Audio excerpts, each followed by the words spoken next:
Tila new love is in the air sa pagitan ng celebrities na sina Christine Reyes at Marco Gumabaw nang spotted silang magkasama ng makailang ulit sa iba't ibang pagkakataon. Tila nagkakamabutihan na ang dalawa saad ng mga nakakita sa kanila. Panoorin natin.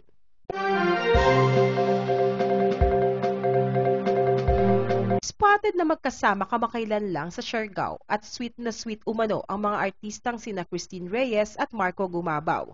Kaya marami ang naniniwalang may namamagitan na sa kanila na isang espesyal na relasyon. Dahil hindi lamang iyon ang unang pagkakataon na nakita silang magkasama. Dahil bukod dito ay spotted din silang dalawa na nag-scuba diving sa isang lugar sa Siargao. Nakita rin silang magkasama na namimili ng mga gamit para sa kanilang mga alagang aso. Para sa mga makakakitang hindi makakakilala sa kanila, ay iisipin ng mga itong magkasintahan ang dalawa. May isang netizen ang nagkomento sa picture nila Christine at Marco na ibinahagi sa social media.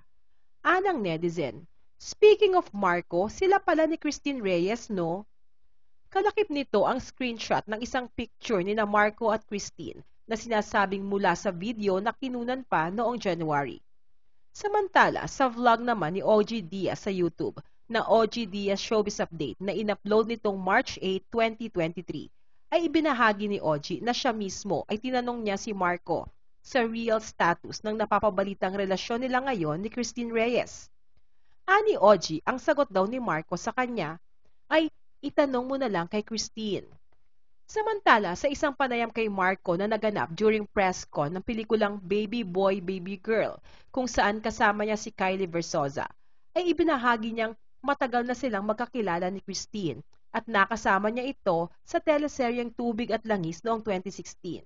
Kaya naman masasabi niyang sa tagal ng panahon ay nabuo na nila ang matibay na pagkakaibigan sa pagitan nila. Pero recently raw ay mas naging malapit pa sila sa isa't isa. Magkasama umano silang nagwo-workout at madalas ring lumalabas ng magkasama. Ani Marco, "Kami ni Christine, we've worked together since 2016. Actually, first teleserye ko, it was Tubig at Langis. And I can say that we have formed a good relationship and solid friendship throughout the years. Recently, we've been very, very close. We've been working out together and hanging out a lot. Christine is a very honorable person. Click kami in terms of mga trip namin sa buhay, ugali namin, nagko-compliment kami with each other." Pero noong usisain siya ng press kung wala pa bang matatawag na label ang relasyon nila ni Christine, ay eto ang natatawang sagot ni Marco. "Ha? Ano yun? Ha ha ha. Basta pag ano, malalaman nyo naman pag ano na." Pero na kay Christine na raw kung magtutuloy pa sa mas seryosong relasyon o commitment ang special friendship na namamagitan sa kanilang dalawa ngayon. Sina Marco at Christine ay parehong single sa kasalukuyan. Si Marco Gumabaw ay kasalukuyang 28 years old. Huling napabalita niyang karelasyon ay si Tipi Dos Santos. Habang si Christine Reyes naman ay 34 years old. Siya ay ikinasal kay Ali Katibi sa Balesin noong 2016, ngunit hindi rin nagtagal ang kanilang pagsasama at nagdesisyong maghiwalay. Sila ay mayroong isang anak na babae, si Amara, na 8 years old sa kasalukuyan.